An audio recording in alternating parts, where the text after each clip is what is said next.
Hi friends, எல்லோரும் எப்படி இருக்கீங்க? நான் ரொம்ப நல்லா இருக்கேன். இன்றைக்கி பார்த்தீங்கன்னா சண்டே மார்னிங். சரி, பசங்கள்லாம் வந்துட்டு ஹஸ்பண்ட் வீட்டில் இருக்கார் பார்த்துப்பாருன்றதுக்காக நான் இடியாப்பத்துக்கு வந்துட்டு அரிசி ஊற வைக்கலான்னு சொல்லிட்டு எடுத்துகிட்டு வந்திருக்கேன் மொட்டை மாடிக்கு. இந்த இடியாப்பம் வந்துட்டு நீங்கள் நான் சொல்கிற மாதிரி வந்துட்டு நீங்கள் அரிசியை அரைச்சி மாவு வச்சு இடியாப்பம் செஞ்சு பாருங்கள். அவ்வளோ சூப்பராக பூ மாதிரி இருக்கும் இடியாப்பம். ஏன்னா ஆறுனதுக்கு அப்புறமும் ஒரு சில இடியாப்பெலாம் பார்த்திங்கன்னா ரப்பர் மாதிரி இருக்கும், சாப்பிட்றது கஷ்டமாக இருக்கும். ஆனால் இந்த மாதிரி செஞ்சு பார்த்திங்கன்னா இடியாப்பம் வந்துட்டு ஆறுனதுக்கு அப்புறமும் இடியாப்பம் பூ மாதிரி இருக்கும், ரொம்ப நல்லாயிருக்கும், சாஃப்டாக இருக்கும். உங்களுக்கு டைம் இருந்ததுன்னா ஒரு டைம் வந்துட்டு இந்த மாதிரி கொஞ்சமாக அரிசி போட்டு கூட நீங்கள் செஞ்சு பாருங்கள். மாவு அரைச்சி நான் எப்படி சொல்கிறேனோ அந்த மாதிரி. அதுக்கப்புறம் நீங்கள் இப்படி தான் வந்துட்டு இடியாப்பம் மாவு ரெடி பண்ணுவீங்க. ஏன்னா இது மாதிரி தான் நானும் தெரியாமல் இருந்தேன். அப்புறம் எனக்கு வந்து ஹவுஸ் ஓனர் அக்கா சொல்லி கொடுத்தாங்க. அதுலேருந்து வந்து நான் இடியாப்பமே செய்யாமல் இருந்தேன் ஃபஸ்ட்டு. அதுக்கப்புறம் ஒரு டைம் இது மாதிரி ட்ரை பண்ணதுலேருந்து இந்த மாதிரி மட்டும்தான் நான் இடியாப்பம் மாவே ரெடி பண்ணுறேன். அதனால் நீங்களும் வந்துட்டு ஒரு டைம் ட்ரை பண்ணி பாருங்கள், எப்படி இருக்குன்னு கமெண்ட் பண்ணுங்கள். நான் எப்படி செய்கிறேன்னு உங்களுக்கு காமிக்கிறேன்.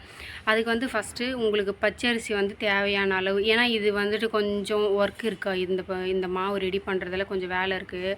அதனால தான் நான் வந்து சண்டேயில் வந்து இந்த வேலையை நான் எடுத்துக்கிட்டேன். இந்த அரிசி ஊற வைக்கணும், அப்புறம் இதை கொஞ்சம் காய வைக்கணும். அதிரச மாவு அரைக்கிறோம் இல்லையா, அந்த மாதிரி கொஞ்சம் காய வைக்கணும். காய வச்சு அரிசி கொஞ்சம் ஈரப்பதத்தோடு போய் ரைஸ் மில்லில் கொடுத்து அரைச்சி எடுத்துகிட்டு வந்து அதுக்கப்புறம் ஒரு ஆவி காட்டணும்.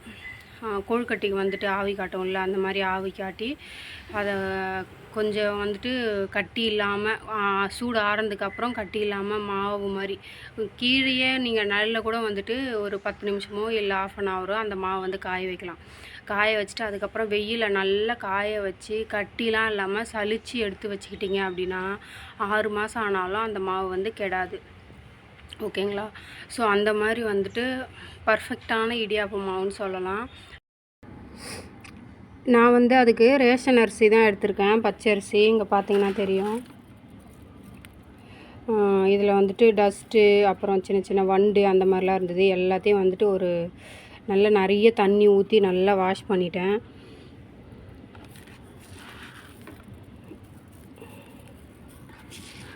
உங்களுக்கு வந்துட்டு ரேஷன் அரிசி வேணாம் அப்படின்னா நீங்கள் வந்துட்டு உங்களுக்கு எந்த அரிசி தேவையோ, அதான் பச்சரிசி தான் எடுத்துக்கணும். அதை எடுத்துகிட்டு இது மாதிரி நல்லா வாஷ் பண்ணிவிட்டு அதுக்கப்புறம் வந்து ஒரு 2 ஹவர்ஸ் அந்த மாதிரி வந்து நல்லா தண்ணி ஊற்றி ஊற வச்சுருங்க. ஃபஸ்ட்டு ஊற வச்சதுக்கப்புறமா என்ன பண்ணுறேன்னா தண்ணிலாம் நல்லா வடிகட்டிட்டு அதை வந்து கொஞ்சம் உலர்த்தி எடுக்கணும், அதிகமாக தண்ணி இல்லாமல். ஏன்னா ரைஸ் மில்லில் தானே நம்ம கொடுத்து அரைக்க போகிறோம். அதனால் அதிகமாக தண்ணி இல்லாமல் தண்ணிலாம் நல்லா வடிகட்டிட்டு அதுக்கப்புறமா வந்துட்டு ரைஸ் மில்லுக்கு கொடுத்து மாவு ரெடி பண்ணணும். இதை நம்ம ஃப்ரெண்ட்ஸ் இப்போ பார்த்தீங்கன்னா நான் அரிசி வந்துட்டு நல்லா உணர்ந்ததுக்கு அப்புறமா நான் போய் ரைஸ் மில்லில் கொடுத்து அரைச்சி எடுத்துகிட்டு வந்துட்டேன். கொஞ்சம் ஈரப்பதமாக இருக்கணும். பார்த்தீங்களா, இது மாதிரி இருக்குது மாவு. இப்போ இதை வந்து நான் ஆவி காட்டுறதுக்காக இட்லி குண்டா வச்சுருக்கேன். இப்போ ஆவி காட்டிட்டு ஃப்ரெண்ட்ஸ், இப்போது நான் இந்த மாவு சொல்லியிருந்தேன் இல்லையா, இதை வந்துட்டு ஆவி காட்டி இப்போ வந்து நான் உலர வச்சுருக்கேன். வீட்டில் வந்து ஃபேன் போட்டு நைட்டு ஃபுல்லாக இப்படி இருந்து அதுக்கப்புறம் நாளைக்கு நல்லா வெயிலில் காய வச்சு எடுத்தோன்னா நமக்கு இடியாப்பம் மாவு ரெடி ஆயிரும். இந்த மாவு பார்த்திங்கன்னா எப்படினாலும் எனக்கு வந்துட்டு ஒரு 3 months அந்த மாதிரி நான் வச்சுக்குவேன். ஒரு வீக்லி ஒன்ஸ் இல்லை 2 அந்த மாதிரி செஞ்சுக்குவேன் இடியாப்பம். ஸோ அதுக்காக தான் இவ்வளோ மாவு வந்துட்டு நான் சண்டேயில் வந்து ப்ரிப்பேர் பண்ணுறது. நான் ஆல்ரெடி வந்து உங்களுக்கு மாவு எப்படி அரைக்கணும்னு சொல்லியிருக்கேன் இல்லையா, அந்த மாவு தான் நான் எடுத்திருக்கேன். இதுக்கு வந்து நான் கொஞ்சம் உப்பு சேர்த்துக்கிறேன்.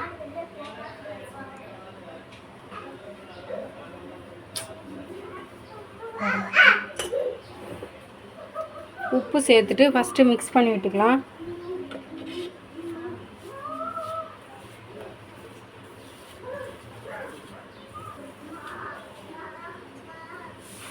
மிக்ஸ் பண்ணிட்டு நான் வந்துட்டு சுடு தண்ணி வந்துட்டு எடுத்து வச்சுருக்கேன். நல்லா சுட வச்சுருக்கேன். அந்த சுடு தண்ணி வந்துட்டு கொஞ்சம் கொஞ்சமாக சேர்த்து நம்ம கிளறி விட்டுக்கலாம்.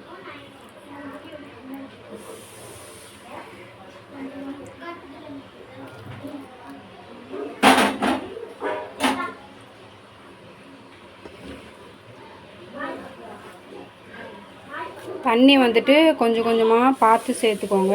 இப்போ பார்த்திங்கன்னா இந்த அளவுக்கு நம்ம பிசைஞ்சு எடுத்துக்கணும். இடியாப்ப மாவு நம்ம சுடு தண்ணி ஊற்றுறதுனால ரொம்ப சூடாக இருக்கும். கொஞ்சம் ஆற தான் கை வச்சு பிசைஞ்சு எடுக்கணும். பார்த்திங்கன்னா தெரியும், இந்த லெவலுக்கு வந்து நம்ம தண்ணி ஊற்றி பிசைஞ்சு எடுத்துக்கணும்.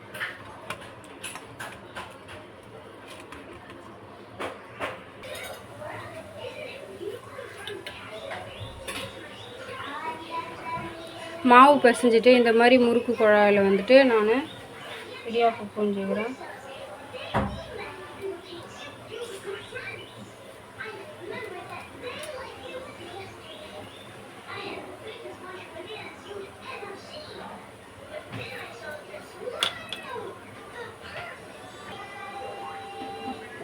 ஆல்ரெடி இட்லி குண்டானில் வந்துட்டு தண்ணி ஊற்றி வச்சுருக்கேன். நல்லா சூடாக இருக்குது. இப்போ இதில் எடுத்து நான் அடுக்கிடுறேன்.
இது மாதிரி ஒன்று மேலே ஒன்று அடுக்கி வச்சுருக்கேன். அடுக்கி வச்சுட்டு ஒரு 5 மினிட்ஸ் மட்டும் இதை வேக வச்சுக்கலாம். நம்ம வேக வச்சுட்டோம்னா நமக்கு இடியாப்பம் ரெடி ஆயிரும்.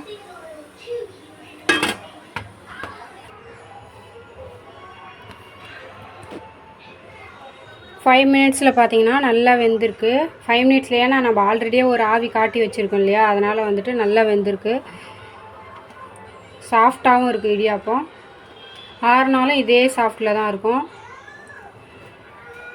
எங்கள் வீட்டில் இடியாப்பத்துக்கு வந்துட்டு தேங்காய் பால் அப்படிலாம் எதுவுமே செய்ய மாட்டேன். ஏன்னா அது வந்து எங்கள் வீட்டில் யாருக்குமே பிடிக்காது. சக்கரை வச்சு தான் சாப்பிடுவோம். அதனால் சக்கரை வச்சு டிஃபன் வந்துட்டு முடிச்சாச்சு. லஞ்சுக்கு பார்த்தீங்கன்னா எங்கள் வீட்டில் வெண்டைக்காய் பொரியல், அப்புறம் வந்துட்டு லெமன் ரைஸு, காராமணி வந்து அவிச்சு வச்சுருக்கேன். கவினுக்கு வந்து ஸ்நாக்ஸுக்கும் ப்ளஸ் நாங்களும் சாப்பிடுவோம். காராமணி, தயிர் எதாவது போட்டு சாப்பிட்லாம் ஒயிட் ரைஸில் அப்படின்னு ஒயிட் ரைஸ் கொஞ்சம் எடுத்து வச்சுருக்கேன். ஸோ இதுதான் வந்து இன்றைக்கி எங்கள் வீட்டை வந்து லஞ்சும் வந்து டிஃபனும்.